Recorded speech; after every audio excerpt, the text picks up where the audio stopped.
Father Hoffmann की बात करें या फादर लिबन्स की बात करें, फादर रास्कट की बात करें, हम भी उसको किताबों को हमारे कलीसिया के नौजवान बच्चों को भी फादर हॉफमैन, आज अगर हम सीएनटी एक्ट की बात करते हैं तो फादर हॉफमैन की देन है। ये सीएनटी एक्ट के बारे में उसको आपका फ्रेम करने में, उसको बनाने में जितनी बड़ी उसकी भूमिका रही है, इन चीजों को हमें झारखंड के लोगों को, हर लोगों को बताने की जरूरत है कि ईसाई आदिवासी के बीच मिशनरियों में फादर हॉफमैन का क्या देन है। उस देन को हमें समस्त लोगों को बताने की आवश्यकता है। विशेषकर आदिवासी ईसाई और हमारे जो मिशनरी के द्वारा कुछ दिए गए योगदान के बारे में हमें अध्ययन करने की जरूरत है। लेकिन अब समय आ गया कि फादर हॉफमैन जैसे लोगों का भूमिका, जो जल जंगल जमीन की बात लोग करते हैं, उसकी बात, उसकी मजबूती से नींव रखने वाला कोई व्यक्ति था तो फादर हॉफमैन था। इस बात को कलीसिया और आम लोगों को भी हमको आज बताने की आवश्यकता है।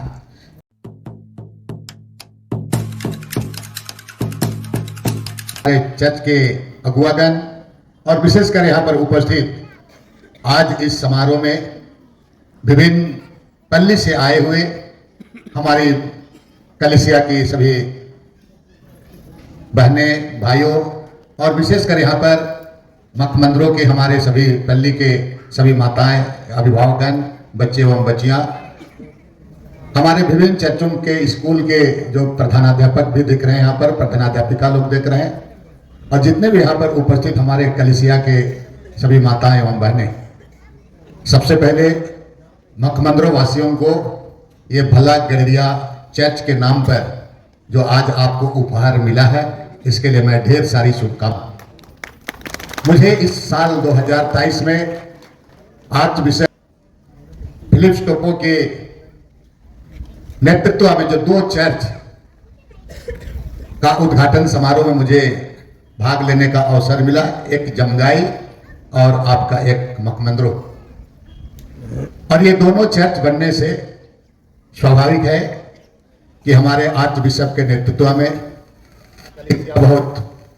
मजबूती के साथ एक पर भरोसा रखते हुए बहुत तेजी से आगे बढ़ने का काम हो रहा है। और इसके लिए हमारे जो धार्मिक और विशेषकर आर्च बिशप जो हमारे धार्मिक अगुवा के रूप में हम सभी लोगों का पालन करते हैं, हम सभी लोग इसके लिए उनके दीर्घायु हो, उनकी लंबी उम्र हो, स्वास्थ्य हो, और साथ साथ हमारे जो सम्मानित पुरोहितगण हैं, विभिन्न विपरीत परिस्थितियों में जो चर्च के लिए चर्च में अपनी सेवा देते हैं, उन सभी लोगों को, हम लोगों को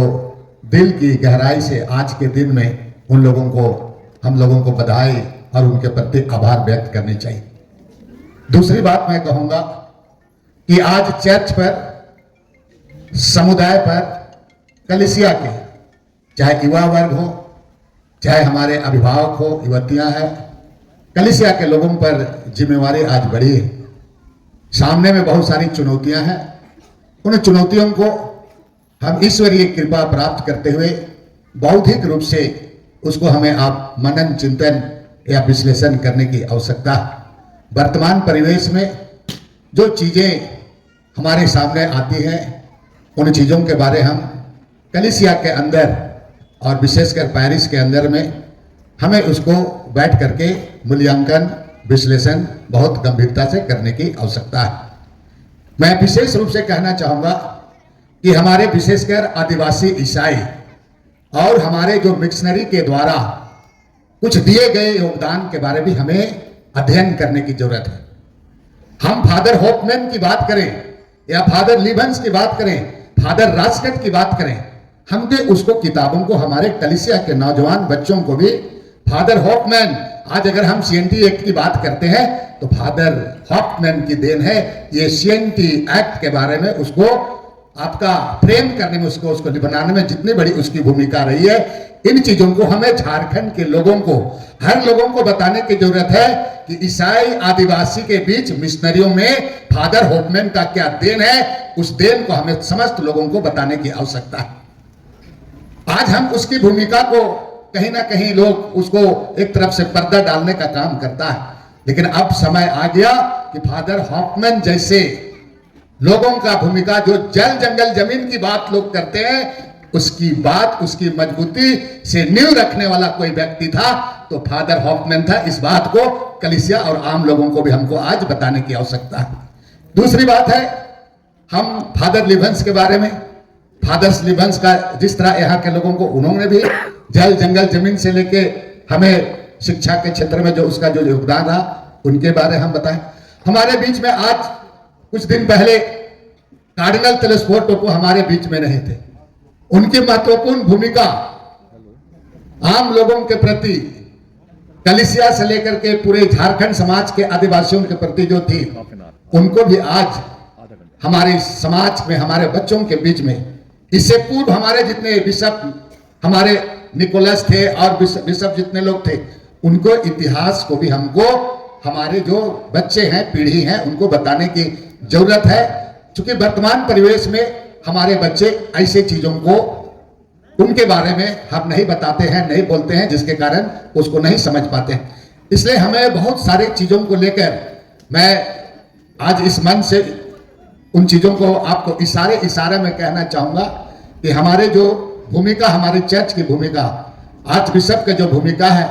चाहे हमारे जो पूर्व में स्वर्गीय हुए हैं उनकी रहा, चाहे और भी हमारे मिशनरी समाज की भूमिका है, उस भूमिका को हमें बच्चों के बीच में, कलीसिया के बीच में हमको बताने की जरूरत है, ताकि हमारे जो मिशनरी का क्या भूमिका रहा है चर्च के अंदर, ये बात को लोग उसको समझ पाएंगे। आखिरी में मैं एक बात हमेशा कहीं जाता हूं तो जरूर कहता हूं। आज ही मैं घर से आ रहा था तो हमें, जैसे हम निकले उसी समय हमको लोग बतलाए कि वो जो नया पुल बन रहा है वहां 2 लड़का एक्सीडेंट होकर मर गया। तो हम सोचे कि क्या चर्च उच आ रहे हैं तो ही लोग हुआ, तब तो कार्यक्रम गड़बड़ हो जाएगा पूरा।